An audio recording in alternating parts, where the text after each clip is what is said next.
devastating has white nose syndrome been in Eastern North White nose syndrome has been described as one of the greatest wildlife disease challenges that we've seen in modern times. Uh, we have seen populations of bats in eastern colonies decline in some cases to 100%. So generally speaking, we've had declines upwards of 90 to 96% in bat species like little brown bats, which were the most common bat on the landscape in eastern U.S. So we have seen, because of white nose syndrome, precipitous declines, and it is not like anything that we've had to manage before. I wonder if I can just answer that just one more time. Yeah. Just talk about you said 96 to 100%. But I wonder if we could just provide a little bit of context here. You said declines, but I mean it's Yeah. if it's 100%, it's wiped out entire colonies. Right. It isn't. Yeah. So those are hibernating colonies. So we're not. It's okay. I'll wait for a second. Maybe I'll just answer that. Yeah, I can do that again. That sounds great. So Jeremy, how devastating has white nose syndrome been in Eastern North? White nose syndrome has been a sorry, I'll try again. White nose syndrome has led to I'm getting tongue-tied because my mouth's dry. Yeah, I'm going to take a quick drink.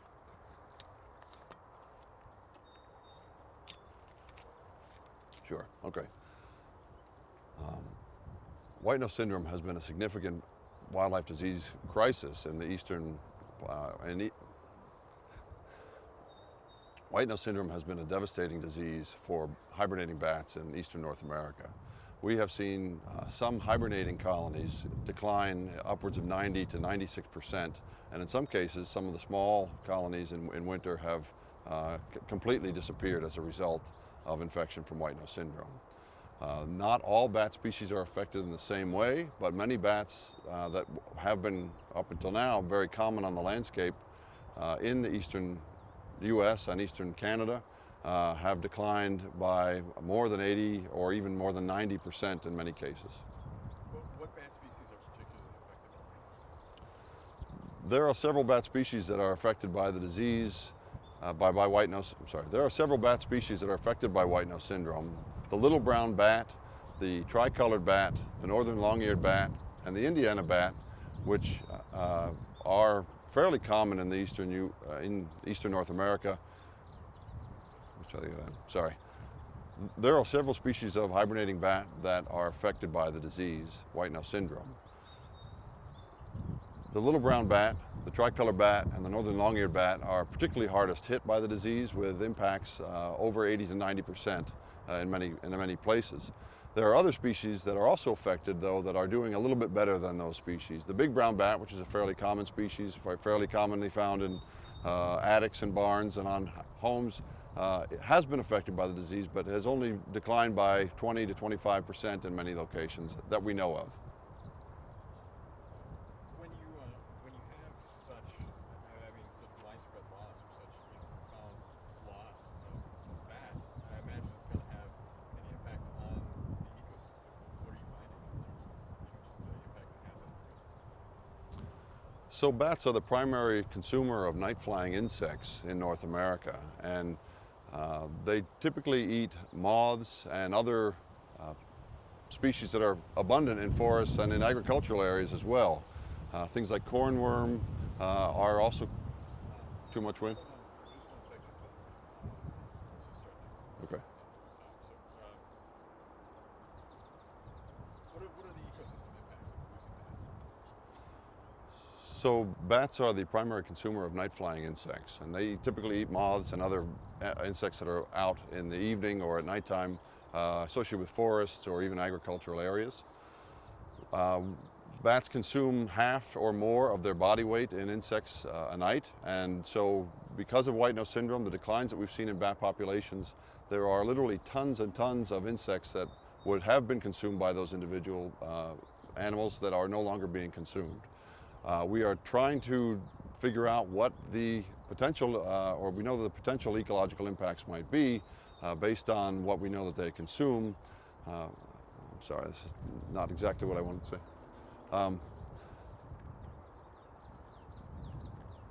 start again. Bats are the primary predator of night-flying insects in forests and in agricultural areas. They typically eat moths and other night-flying insects that I'm getting tongue-tied. We'll try. Let me ask you. I mean, because you answered. I thought you answered. Yeah. I thought you actually had some things that were really good that were focused. Let me ask you.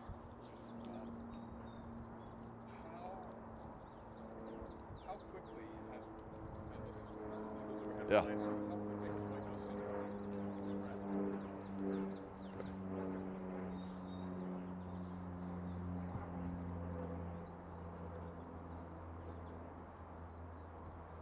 Say when. So how quickly has white nose syndrome spread?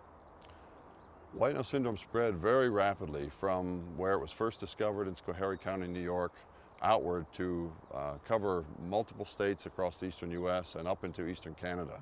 The spread has continued from bat to bat largely down the Appalachian Mountains and into the Midwest, the Southeast, and the upper Midwest. And the spread does continue today. We are working hard on trying to develop treatments and ways to slow the spread or to reduce the impacts on bats.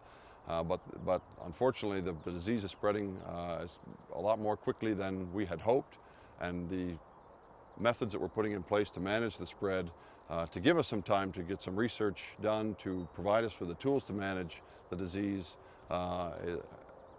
has yet to produce a treatment that will be useful. But we do have several treatments that are being applied now or are being researched and developed in the field and also in the laboratory. We spent a considerable amount of effort and energy and resources on developing treatments to reduce the impacts of the disease. And with any hope, we will be able to find something or a suite of tools that could be useful to reduce the impacts of the disease in western U.S., particularly in Washington State and elsewhere, now that we know that the disease is present in Washington. Can you talk a little bit more about? You said it spreads bat to bat, but just tell me, just briefly, but how does it spread? That's a really good question.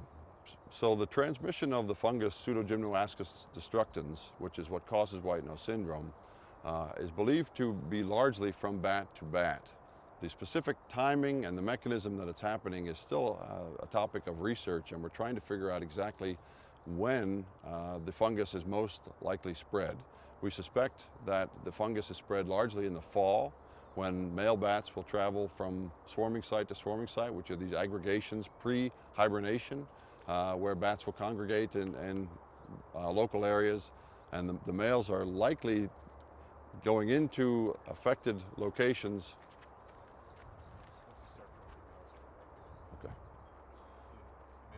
The males are likely going into infected locations and coming in contact with spores of the fungus and transporting them then from site to site and contacting other bats. Now that is the main mode of transmission. One of the things that we're concerned about as an agency involved in the response is controlling the things that we can control. And human-mediated spread or transmission of the fungus is also something that has been a major concern. And we have tried and we have created recommendations and guidance to try to limit as much as possible the risks of people moving the fungus from site to site. Is that a real concern? Is that one of the ways that you have found or you think it spreads? But is it have you seen that picking it up on a shoe Mm-hmm. like that could actually spread it to a new site?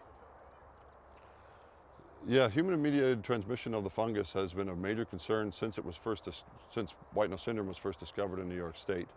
We know that fungal spores persist in the environment. We have a lot of information now about how hardy Pseudogymnoascus destructans spores are.